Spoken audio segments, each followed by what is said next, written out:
আসসালামু আলাইকুম। শুরু করলাম নতুন আরেকটি ভিডিও। আর আজকে আমরা দেখাবো লাল পোকার গল্প।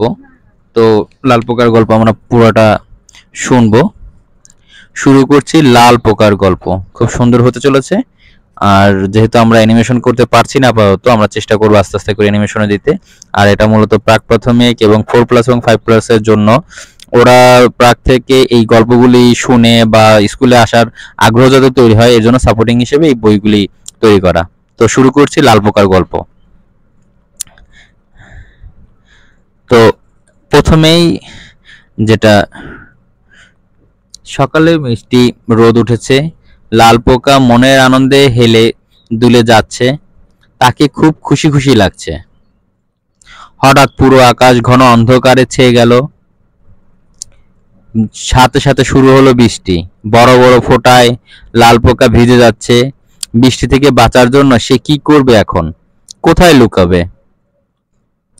লাল পোকা তাড়াতাড়ি একটা ঘাসের নিচে আশ্রয় নিল, কিন্তু তাতেও কাজ হলো না।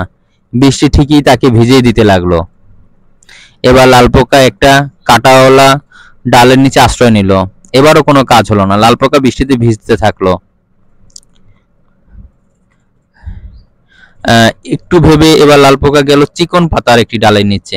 কিন্তু এ কি, এখানেও সে ভিজে যাচ্ছে। শেষে লাল পোকা তাড়াতাড়ি চলে গেল একটা কচু পাতার নিচে। যাক বাবা, এই পাতাটা বেশ বড়, এখানে আর বৃষ্টি পড়বে না। দৌড়ে দৌড়ে ক্লান্ত লাল পোকার চোখে রাজ্যের ঘুম নেমে এলো। ঘুমে এসে স্বপ্ন দেখলো বন্ধুদের সাথে মজা করে খেলছে। আহ, কি আনন্দ! বৃষ্টি শেষে ঝকঝকে রোদ উঠেছে, লাল পোকা মনের আনন্দে বাড়ি ফিরছে। এবং এখানেই গল্পটি শেষ হলো। এবং এখানে বাচ্চাদের বা 4+ 5+ একটু আরেকটু মজা করে যদি এই গল্পটা বলা যায় বা একটু আদর দিয়ে বললে বাচ্চারা খুশি হবে এবং স্কুলে আসার প্রতি তাদের মনোযোগ আকর্ষণ হবে। আজ এ পর্যন্তই, আবার দেখা হবে নতুন কোনো ভিডিওতে। আল্লাহ হাফেজ, বাই বাই।